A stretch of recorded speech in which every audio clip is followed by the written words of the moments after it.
تعال اوريك رضا عبد العال وهو بيحصل له حاله من الجنون والهستيريا والانفعال القوي جدا على الهواء بعد هزيمه الزمالك بين ارتا سولار 2-0 في بدايه مشوارهم في الكونفدراليه. تعال اسمعك دلوقتي رضا عبد العال وبعضمة لسانه وهو بيقول على الزمالك او فرقه الزمالك فرقه لا تستحق تلعب في مركز شباب او في مراكز شباب، وقال عليهم كمان، قال ووصف سكر بملح ووصف المسلوسي بلوسي، وقال لو الزمالك دي فرقه الزمالك دي عملت تقسيمه ما بين فرقتين، قسموا نفسهم فرقتين ولعبوا تقسيمه، الاثنين هيطلعوا مغلوبين ومفيش كوره ولا بيقسموا كوره ولا بيعرفوا يلعبوا كوره ولا بيعرفوا يقفوا حتى في الملعب. هسمعك الكلام ده دلوقتي بعضمة لسان رضا عبد العال. السلام عليكم. في البدايه نصلي بينا على النبي، نشترك في القناه اللي لسه ما اشتركناش، نفعل زر الجرس، نحط لايك جميل الفيديو ونشيره، وتعالوا نسمع بقى رضا عبد العال وهو بيقول ايه الكلام ده. والكل كان متوقع ان تبقى في بدايه مختلفه لنادي الزمالك، ان يبقى فتحه خير. انت شفت النهارده كابتن رضا بدايه من ما شفتش الماتش؟ شفته بس ما شفتش حاجه، ما شفتش قدامك، ما شفتش الا اسوريو بس. ده من النظام الباقي بتحمله الهزيمه النهارده. هو والناس اللي مشيت دي هم السبب في اللي بيحصل النهارده وهيحصل بكره. ايوه انا عايز اتكلم على ماتش النهارده. لعيبه الزمالك، ايوه لعيبه الزمالك لابسه فانيلات مختلفه. عيب عيب. احنا هنتكلم بجد ولا هنقعد؟ لا شوفوا المسؤول مين اللي وصل النادي لكده.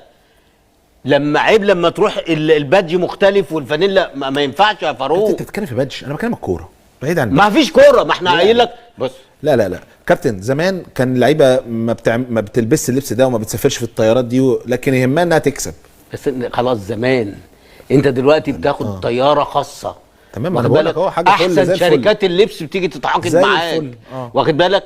التسويق بتاعك بيبقى عالي جدا. ده انت ما كنتش لاقي تودي فرقه من فرق بتلعب بطوله يعني بطوله محترمه، واخد بالك؟ ولغايه قريب اهو ما كنتش عارف تأيدهم. ايوه انا بكلمك كوره، كلمني كوره. مفيش، ما انت كوره مفيش. يعني لعيبه الزمالك اللي موجوده النهارده يا عم مفيش لعيبه الزمالك. ما تكسبش الفريق بتاع والمصحف ما تكسب. انت عارف لو لعبوا تقسيمه الاثنين خسرانين، هيخرجوا الاثنين خسرانين اللي بيلعبوا ضد بعض. مش هتعرف مين اللي. يا راجل صلى على النبي، يا راجل صلى على النبي. ده مفيش لا اساسيات كوره ولا بدايات.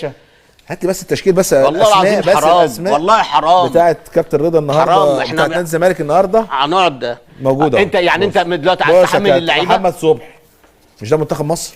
ما يتاخدش. وانا قلت لك ما يتاخدش منتخب مصر. مسلوسي، محمد عبد الغني، حاتم سكر، اوباما، مسلوسي عامل زي لوسي، نبيل عماد دونجا اللي كان بيشاط، ابراهيم نضاي، مصطفى شلبي، سيف الجزيري، سيف الجزيري ده منتخب تونس، شيكابالا اسطوره نادي الزمالك. ما يكسبوش الفرقه بتاعت ارسنال؟ لا ما يكسبوش.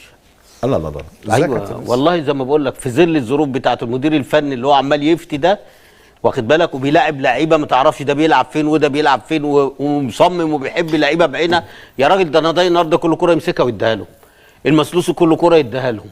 السكر بقى ملح، واخد بالك؟ وعندك النهارده في واحد من المحللين قاعد عايز يغلط مجد محمد عبد الغني، يقول لك الجون الثاني مسؤوليته ايه؟ اذا كان الراجل كان رايح يقابل في نص الملعب، اتلعبت المعلم اللي اسمه حسام عبد المجيد ده كان لازم يروح ويضغط وما يخليش الراجل يرفع عينه ويعملها بالشكل ده، وتعدي وتروح لسكر يقوم جاي قالشها للراجل بيصلحها له. وما شفناش الجون الاولاني، احنا ما شفناش الجون الاولاني واخد بالك؟ وتقول لي لعيبه الكوره ايه؟ ده مش عارفين يقفوا في الملعب، مش عارفين يتحركوا. لا بس ده هو دول لعيبه نادي الزمالك برضه يا كابتن. ما هي دي اللعيبه بقى اللي هي فضلت لك من الخراب المستعجل. يعني اللعيبه المصحصحه انت بعتها ومشيتها وفسخت عقودها، وسبت اللعيبه اللي هي عامله زي شويله الملح. دول لو راحوا اي نادي يا كابتن مش هيوقفوا النادي ده. والمصحف ما يلعبوا مراكز الشباب. اقعد ساكت بقى، باستثناء شيكابالا بس لما اكون فايق، ومصطفى شلبي.